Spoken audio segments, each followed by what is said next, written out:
Bears have another physical practice today on Tuesday as they're getting ready for this joint practice on Thursday with the Cincinnati Bengals. But they do have a new addition coming into Camp Q. We have been wondering for, since March, since the beginning of free agency? Will the Bears bring in some added help to rush the passer? And they finally did it.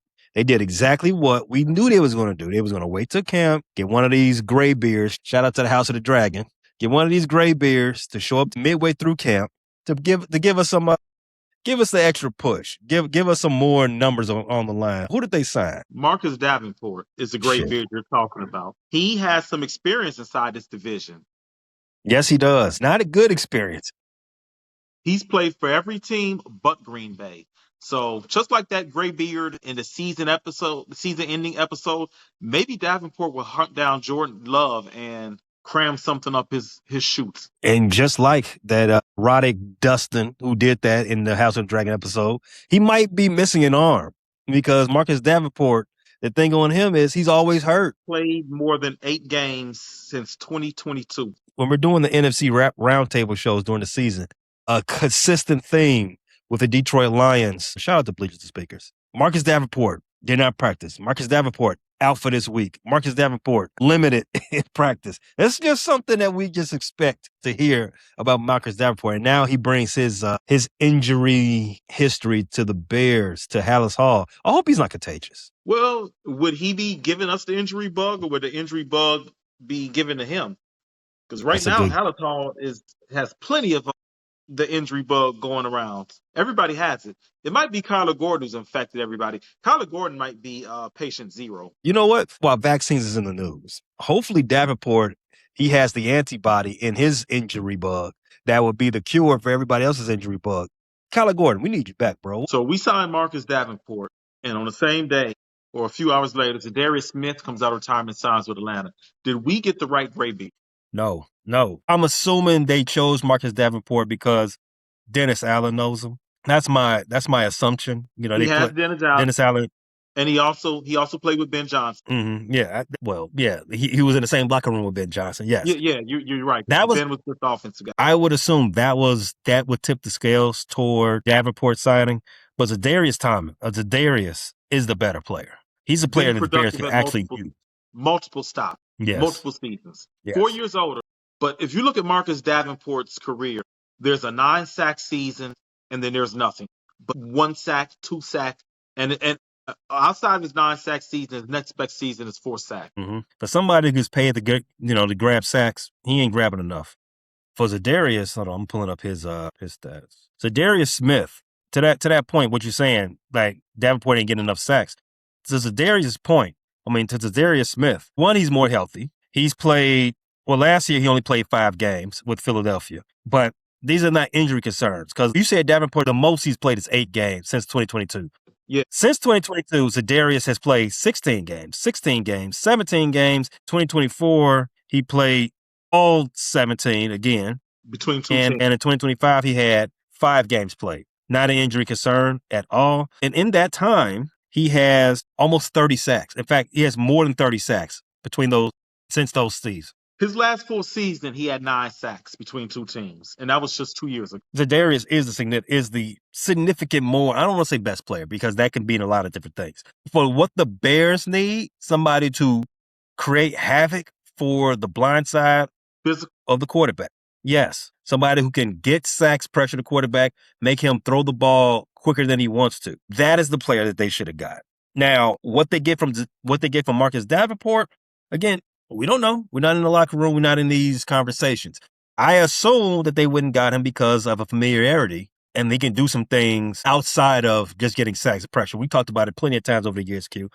Jadeveon Clowney, he stuck around in the NFL for a long time. I think he's got 60 career sacks. I think that might be even more. I think I might be overestimating how many career sacks he has. But he's great at playing defensive end because there are other things. He sets the edge well. He plays the run well. He does a lot of the other little things instead of getting sacks. And Jadeveon Clowney, he played most of his career with guys who are sack specialists.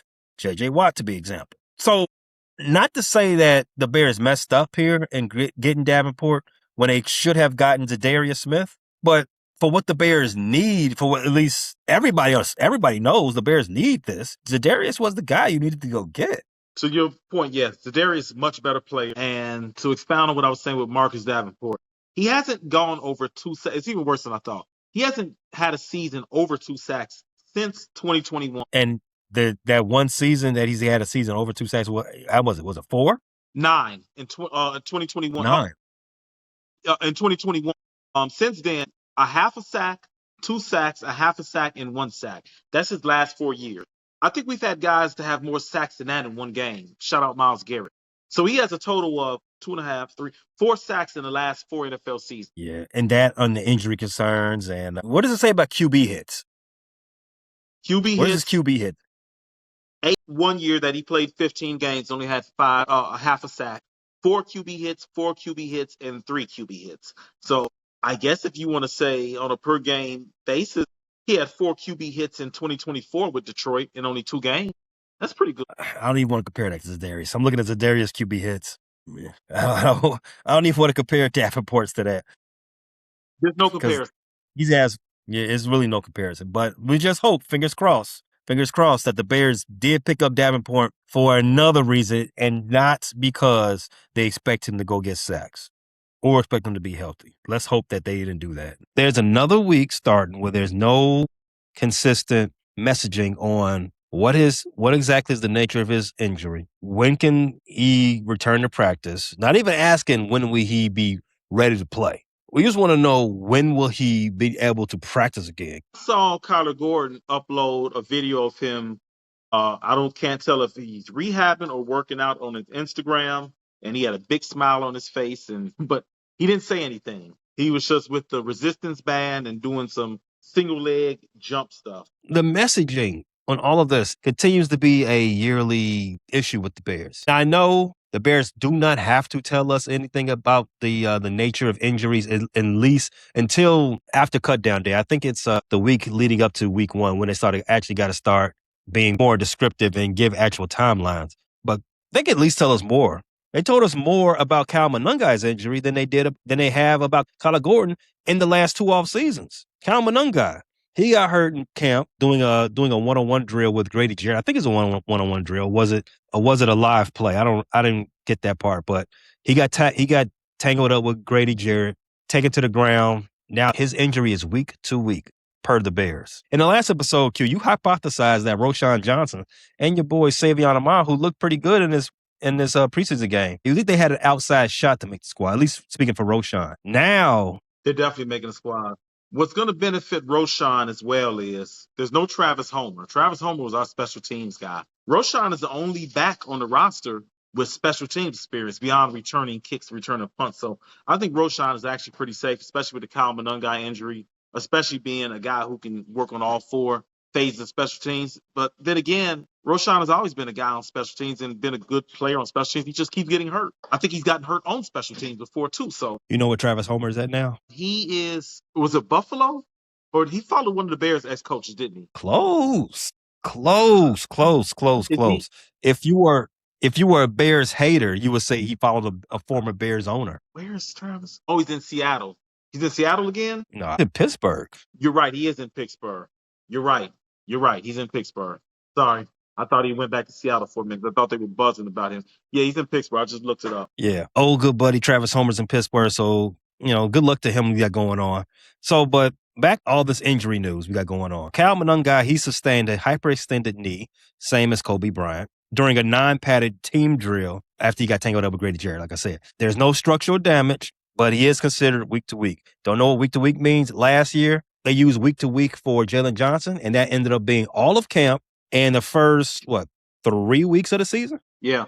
No, 2 weeks, because Jalen came back against Detroit, only to be gone for the next 13 weeks of the season. You're right. So he missed week 1, came back week 2, played like 8 plays, and then it was gone. Yeah. Right.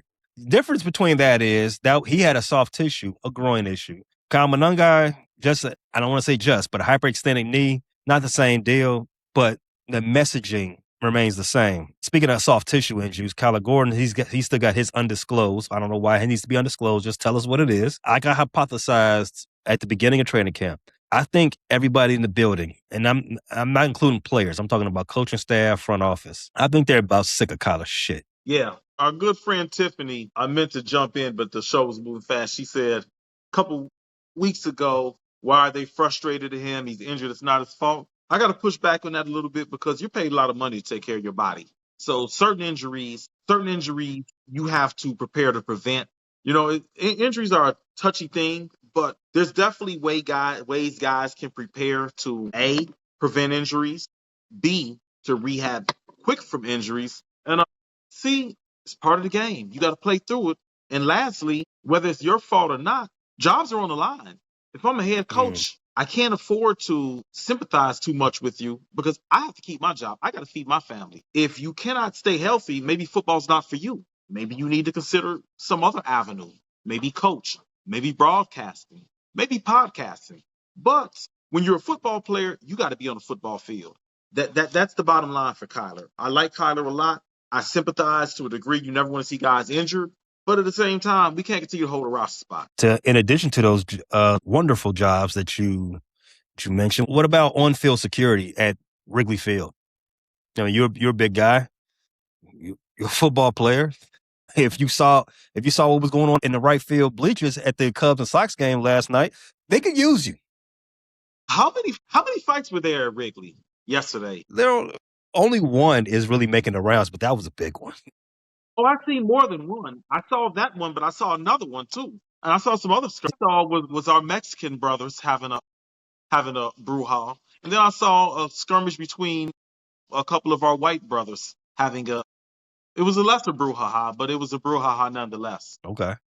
But the one making the rounds definitely with our brothers from the south of the border. Well, let me not say south of the border because they were here, before a lot of us were here. And no disrespect to the FBA, indigenous blacks, who believe in the theory that the blacks were here first, people here. But that's another story. I'm not going to get too deep into that. I just like to go with logic sometimes. But sometimes. Yeah, I saw the fight. I don't know if it was a brouhaha or fracas or a rustling going on, but they can use some football players. Well, the back of the yards won that.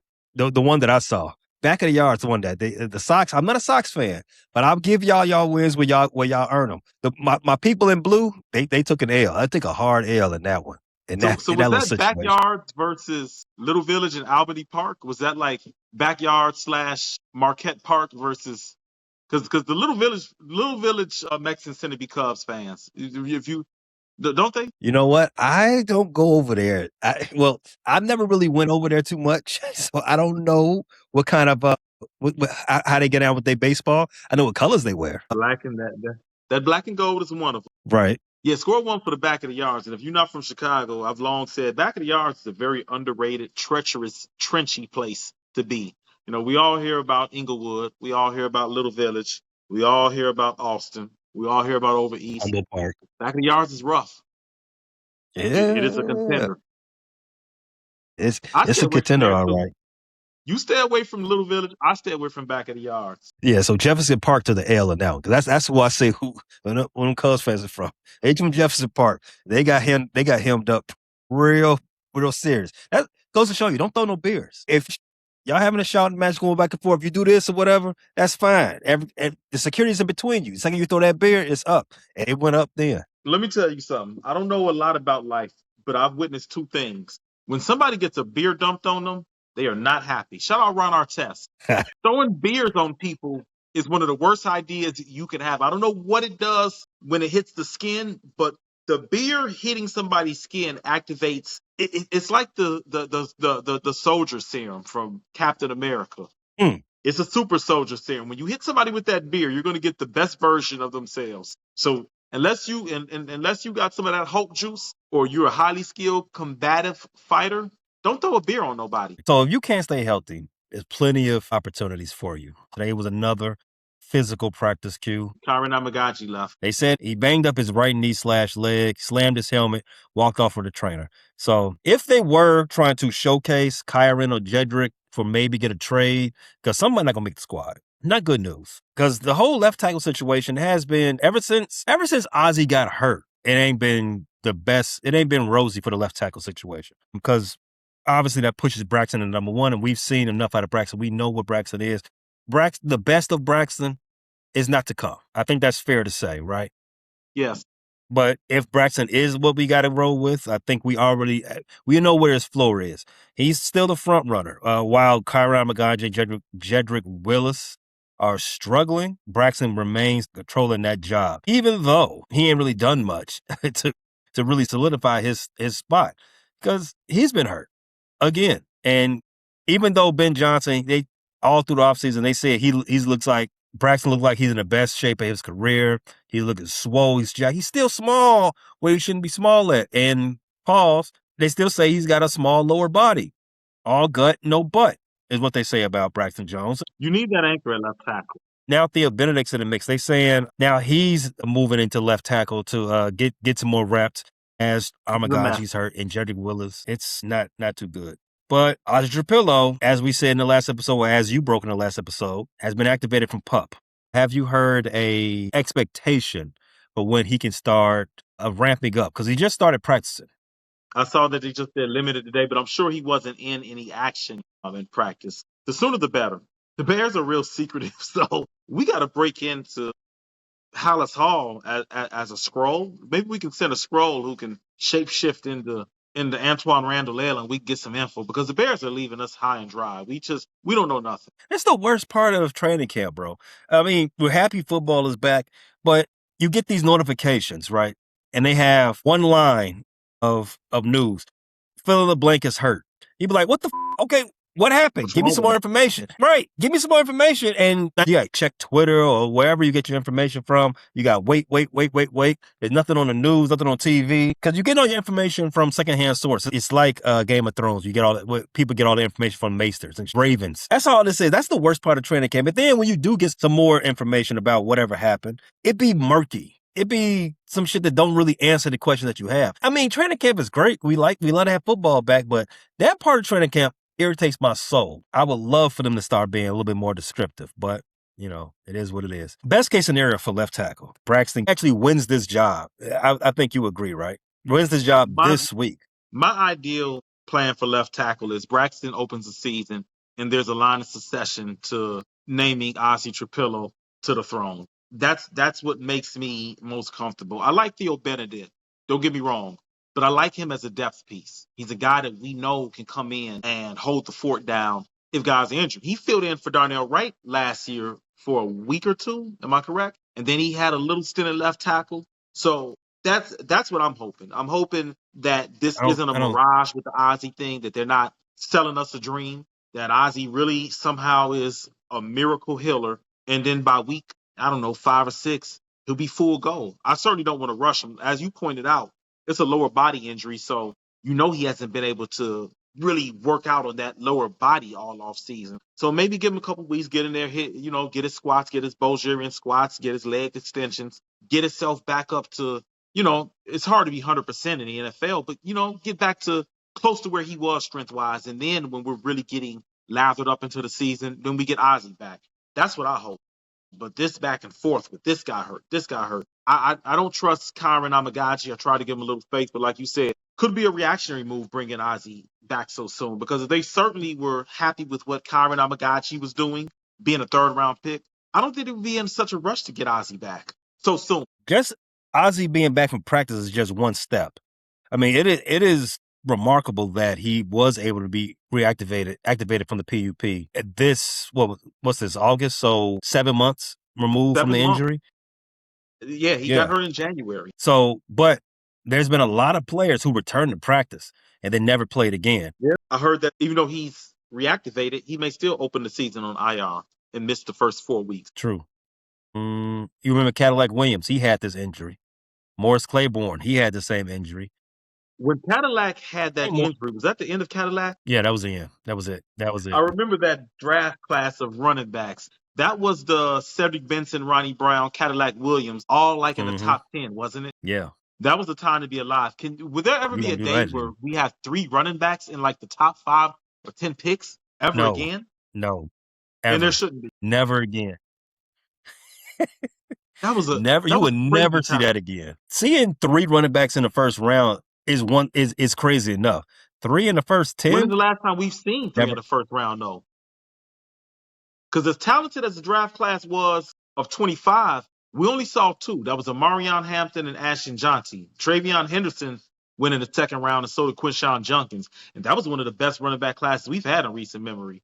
And we couldn't find 3 guys. And I think this year, Jadarian Price was the only guy to get drafted in the first round. That was with the last pick of the first round. I got what Kyler Gordon said. He said he told reporters in the locker room that he would have more to share when he is ready to.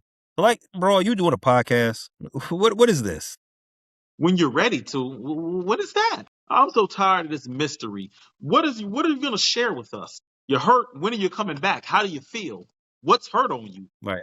Why is it hurt on you? What hurts and why? What were you doing? That's what we need to know. What hurts? What were you Why does doing it hurt? when you When got did hurt? it get hurt? When are you coming back? That's it. That's all. He's rehabbing according to a specific plan. He is in the building. That's it. That's all we know. Okay. So back to Ozzy. It is good that he's back.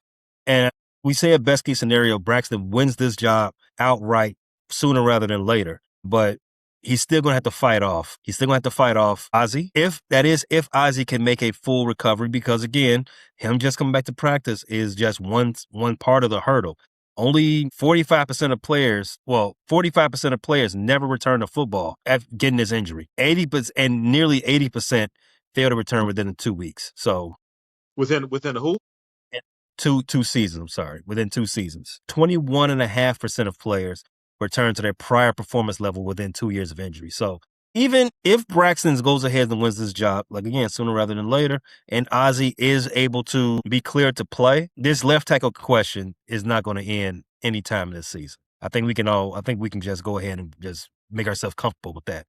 All right, Ben Johnson did have his press conference after practice. He's talked about a lot of things, starters playing in the preseason, the left tackle competition, offensive line chemistry, and some player evals. Well, did you give a chance to look at it or watch it or listen to it? No, I didn't. Okay. He's talked about, regarding starters playing in the preseason, he said that it will heavily depend on how they perform in this joint practice with Cincinnati coming up Thursday. Okay, I did hear that. Okay. I don't know what that means, but does that mean that they don't have any issues with like dead ball issues like we saw last season? Do they have any concerns with physicality? I don't know what that means. What do you think that means? I'm going to guess if we look at last year's preseason, when the Bears offense struggled, and I believe the Bears played the Bengals when they struggled. I think was it the second game they ended up playing, but they ended up playing a little bit of the third game too, I believe, right? I think it was they had a joint with Miami, and I think they also had a preseason game with Miami too, right?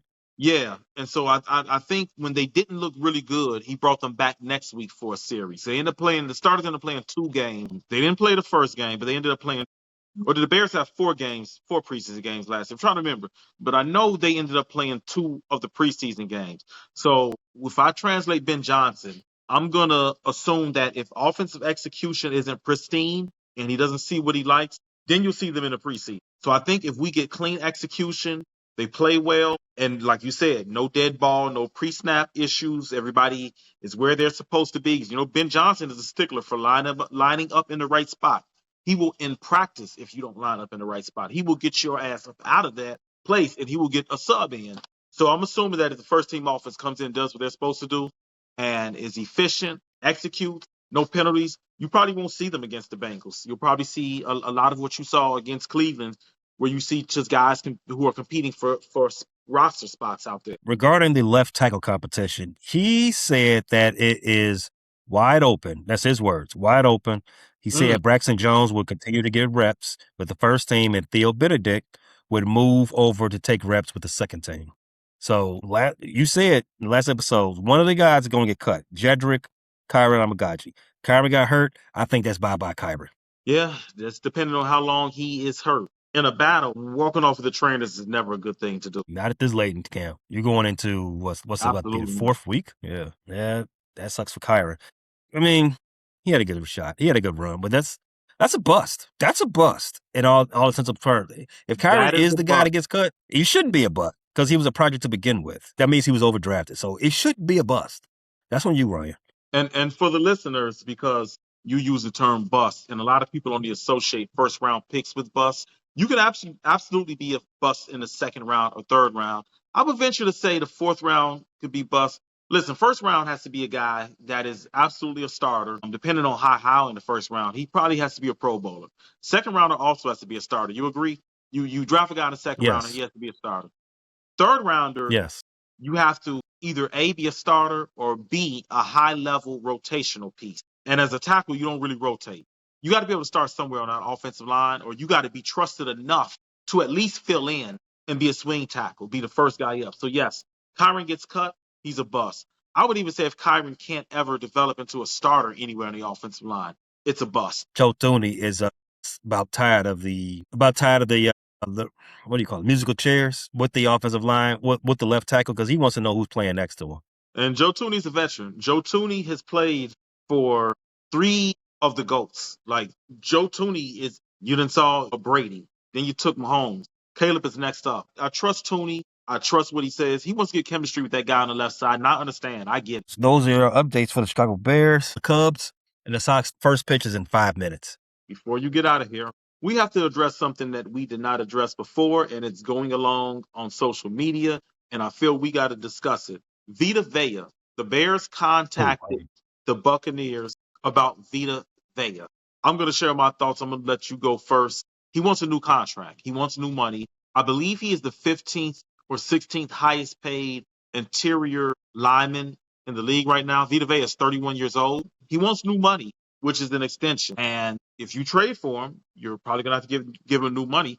Well, he's on the last year of his deal anyway. So if you trade for him, I would assume that you want to extend him. What are your thoughts on the Bears acquiring Vita Vea? It seems to be a lot of fans want him. They are pining for upgrade on the defensive line. What are your thoughts? How much cap room does the Bears have? Pretty much none. They'd have to be restructuring. So you're asking to trade a guy who wants a new contract, who's 31 years old. He's still in his prime. I would still say 31 is prime, even though prime is a little funky with linemen.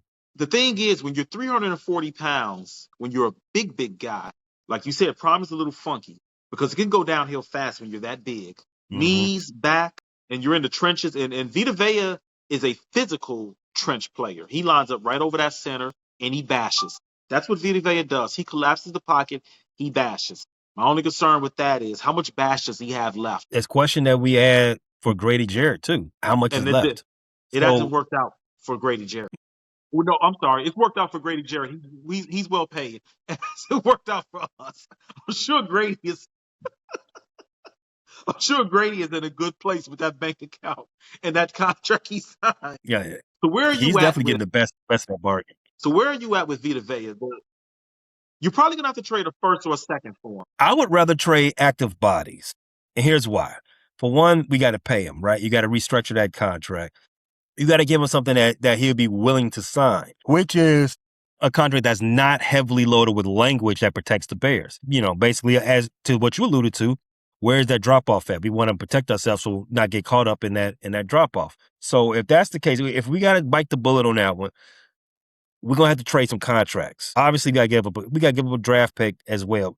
Maybe a second rounder at best. I wouldn't go higher than that. I would prefer to do a third rounder, but I need to get off some money too. And what I'm thinking about, Gervon Dexter, and got to have to figure out another player somewhere else too, because we got to, like I say, we got to clear up some money somewhere. And if we bring in Vita Vea, there's no real reason that we need. I mean, you would prefer to get off Grady Jarrett, but I think that would tank the deal. Then I would prefer to trade. Exactly. That wouldn't work. The Bears got $5 million left right now. You got to give off a lot of money. You got to get rid of a lot of bread. And it's well past the time in the season, in the off season rather, to restructure contracts. So it will be really difficult to pull this off without the cap room already in hand. So you will have to trade up a young asset like Gervon Dexter just to free up that spot. You will have to trade a future draft pick like a third round, maybe even second rounder. And that won't even do it. Not to be a downer on Vita Vea, because he is a big name. He's a guy that brings respect in NFL circles. Not to be the guy that's a downer, because that would be something that energizes the fan base and satisfying this fan base. I don't know how much you look at PFF grades or how much you value them. Vita Vea is billed as a big run stuffing interior lineman. Mm-hmm. As far as my eye test, I don't feel he's the same Vita Vea that he was 5 or 6 years ago in terms of run stuffing. According to PFF, he ranked 33rd among defensive tackles in run defense grade, which is pretty good, but that's not dominant. And watching Bucks games, I didn't feel like he was dominant against the run. I felt like he was good. I didn't feel like he was dominant. He did pretty well against as a pass rusher. You know, Vita Vea is never going to be a double-digit sack guy, but he got 4 sacks last year. So the issue I have is you're acquiring a 31-year-old, and you're probably going to have to give up a second-round pick, which is a really good player. And then the bigger problem is you're heading into an offseason when you got to talk Caleb Williams a contract extension, possibly Roma Dunze contract extension. Luther Burden, even though he's only going to be in his 3rd year, remember, he's not a first-round pick. You don't have a 5th-year control for him. So next year, you're going to be thinking of ways, if Luther Burden is what Ben Johnson says he is and what everybody says, you're going to be thinking about ways to extend him. Colston Loveland, the same thing. You're looking at a lot of guys you're looking at extending. Do you really want to let one of those guys go for what will be a 32-year-old, 33-year-old interior lineman? He turns 32 this year. Do you really want to say, hey, we got to pick between one of these guys because we extended Vita Vea? Right. Definitely not. I'm not. I always champion youth more than I would champion a veteran, because Especially in football. you want the untapped potential. We know what the vet is going to give, even if it's win now. I wouldn't do it in football. I think you got to see So it'll what be a Jordan pass for me. Vandenberg and Javon Dexter and Shamar Turner and Dio Odabengo. That would be the contract you would trade, by the way. You said if there's money you would free up. If you were looking to trade, it would be Dio Odabengo's contract. That would be the contract you would swap with Vita Vea. Would you do that? Oh, yeah, I would do that. Would I attach a 3rd-round pick? Absolutely. If we can do Odabengo and free up that money and extend Vita Vea with Odabengo's money, yeah, I would do that. But I still wouldn't give up much draft capital for a 30-plus-year-old interior lineman. You don't know how much Vita has left in the tank. My question is, you just said you want to see what Vanderberg, Javon, and all the young guys be able to do. You give them the shot, right? Doesn't that also include Deo? Deo, he looked trash last year on the outside. But again, he's a lot better on the inside. And to Vita Vea is a great run stopper. But Deo's pretty good stopping the run. And Vita wasn't a great run stopper last year. Deo can stop the run. He can play the run better. Let me phrase it like that. He can play the run really well, and he's good at pass rush from the inside. He's going to primarily be on the inside this year, and he did a damn good job fighting his way back to get back healthy so he can start the season on time. Shout out to him for that. And the Bears' run D looked a lot. The Bears' run D looked good on Saturday against the first team of the Browns, against all the teams of the Browns, all the Bears defenders, and we didn't even have. The Bears just look good against the Browns. Well, the Browns are still an NFL team, right? Allegedly. Okay. Browns are in the Big Ten. Are they the favorites to win that conference? Let's see. They probably have the 3rd best quarterback in that conference. I'm laughing. They have the best running back. Ridiculous. I'm laughing because it sounds ridiculous, but you're actually right, because I'm pretty sure Dante Moore will walk in there and beat Deshaun Watson and Shedeur out right now. He's going to be a top 5 pick next year. Deshaun, if Shedeur was still playing college football, he wouldn't be the best. He's not that far removed from college football, so it's not a bad take. Deshaun Watson, when he did play college football 10 years ago, he was a Heisman candidate. Yeah, he's one of the best players for a long time. But he's far and away not that guy anymore. Is he still? And he's so far away from his apex as a professional player that I don't think he can like cast a shadow over college players, at least the best ones, and the Big Ten have the best ones. So yeah, the top quarterback in the Big Ten probably is going to be. He's in a running to be the number 1 pick right now. So yeah, I'm sure if the Browns could have their way, they would take Dante Moore and they would start him today. Dante Moore should have came out this year, and he would have been a top 10 pick this year. So if the Browns had him, he'd probably be their starting quarterback now if he came out this year. They have a good running game, though. They might have the best running game in the Big Ten. with Sean Junkins. They have You sure? decent defense. They probably maybe no. They might have the best running back, but I don't know if they'll have the best running game.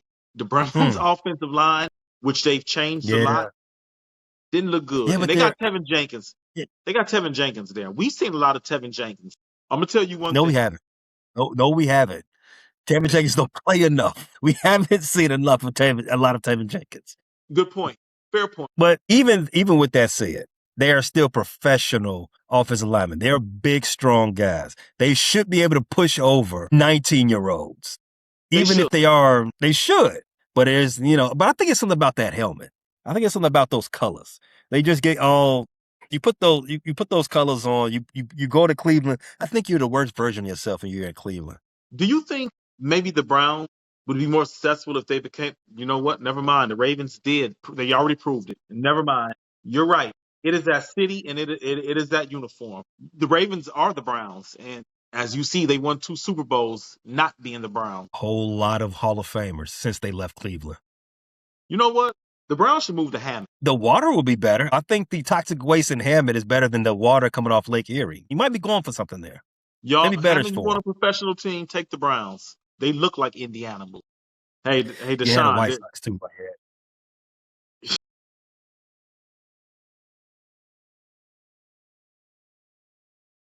Shout out JJ3 and Harry. JJ3 and Harry, hosts of the White Sox show, White Sox and BS here at the Frustrated Chicago Sports Fan channel. Great episodes every time they do decide to make one. Once every week. Month. But we have to wait. But they're great episodes when we do. Yes, they are. All right. Pete Crow Armstrong with another home run. Already? MVP. PCA with another leadoff home run. Shouldn't have disrespected him. He terrorized the fuck out of the Sox now. Hey, that was the worst thing to do. Hey, I wish I would have put that money on him for MVP.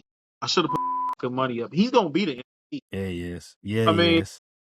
Ohtani, if he not pitching right now, he not doing enough to stop. I mean, PCA is having a generational year defensively. Shit, we were talking about a couple weeks ago. He wasn't gonna get 44.